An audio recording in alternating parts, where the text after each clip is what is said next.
బడ్డీ కొట్టు నుంచి బడా కంపెనీల దాకా ఎవరినైనా లక్ష్యం చేసుకునే వ్యూహం. విజిలెన్స్ అండ్ ఎన్ఫోర్స్మెంట్ కొత్త కోరలు ఏకంగా 12 శాఖలు 13 చట్టాలపై పట్టు. ఏకపక్షంగా తనిఖీలు జప్తులకు వీలు. వారెంట్ లేకుండా అరెస్ట్ చేసే అధికారం. అపరిమిత అధికారులు కోరిన ఐపీఎస్ కొల్లి. ఫైల్ కదిపిన ప్రభుత్వం ప్రస్తుతం న్యాయశాఖ వద్ద అంటూ కొల్లి రఘురామిరెడ్డి ఐపీఎస్. రాజధాని అమరావతి భూములపై జగన్ వేసిన సిట్ అధిపతి ఆయనే. స్కిల్ డెవలప్మెంట్ కేసులో విపక్ష నేత చంద్రబాబును అరెస్ట్ చేసింది ఆయనే.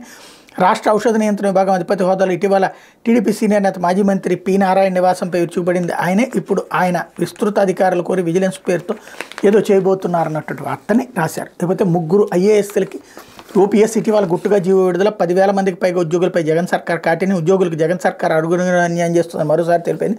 ప్రస్తుతం సిపిఎస్లో ఉన్నప్పటికీ కేంద్రం ధృవీకరించిన నిబంధనల మేరకు అర్హులైన ముగ్గురు ఐఏఎస్ అధికారులను తాజాగా ఓపీఎస్ పరిధిలోకి తీసుకొచ్చింది. ఈ మేరకు ఇటీవల జీవో 2140 రహస్యంగా జారీ చేసింది.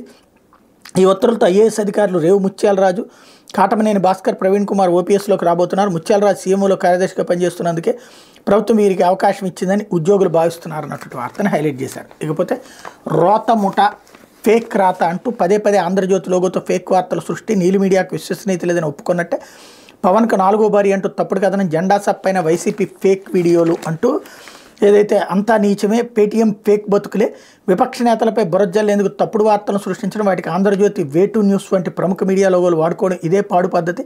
సొంత రోత మీడియాను నమ్మరని, దానికి విశ్వసనీయత లేదని వారికి తెలిసిపోయింది. అందుకే నిజాలను నిక్కచ్చిగా రాసి ఆంధ్రజ్యోతి పేరుతో ఫేక్ వార్తలను ప్రచారంలోకి తెస్తున్నారు. కాలకేయుల్లో మారిన వైసీపీ సోషల్ మీడియా విభాగం ఇప్పటికే అన్ని విలువలను వదిలేసింది. తాజాగా జనసేనాధిపతి పవన్ కళ్యాణ్ 4వ బారి అంటూ ఒక మహిళ పేరు తెరపైకి తెచ్చి నానా నీచపు రాతలు రాసి అదంతా ఆంధ్రజ్యోతి ప్రచురితమైనట్టుగా ఒక పోస్టును సృష్టించారు.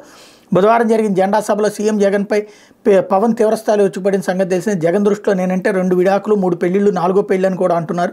4వ బారి ఎవరో జగనేమో అంటూ ముఖ్యమంత్రికి చొరకలంటిచ్చారు. దీంతో వైసీపీ విలువల్లాడిపోయింది.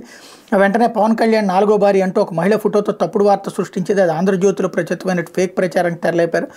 జగన్కు సొంత మీడియా సంస్థ ఉంది, రాతలు రాసే పత్రిక ఉంది. వాళ్ళు చెప్పింది నమ్మింది నిజమైతే ఆ మీడియాలో రాసుకోవచ్చు కదా. ఫేక్ వార్తలకు నీలి కూలి మీడియా లోగోలు వాడుకోవచ్చు. కానీ పనిగట్టుకుని పదే ఆంధ్రజ్యోతి పేరునే వాడుకుంటున్నారు. ఆంధ్రజ్యోతి, ఈనాడు జగన్ అన్ని సభల్లో స్మరించుకుంటుండగా ఆయన సోషల్ మీడియా విభాగం ఆంధ్రజ్యోతిని ఇలా వాడుకుంటుంది. అంటే జగన్ సొంత మీడియాలో వచ్చిన వార్తలను ఎవరో నమ్మరని, ఆంధ్రజ్యోతిలో ప్రచురితమైందని చెబితేనే విశ్వసిస్తారని వారు గ్రహించారన్నమాట అంటూ ఇక్కడ విశేషం ఏంటంటే పవన్ని బాబుని తిట్టడానికి ఆంధ్రజ్యోతి ఇది వాడతారు.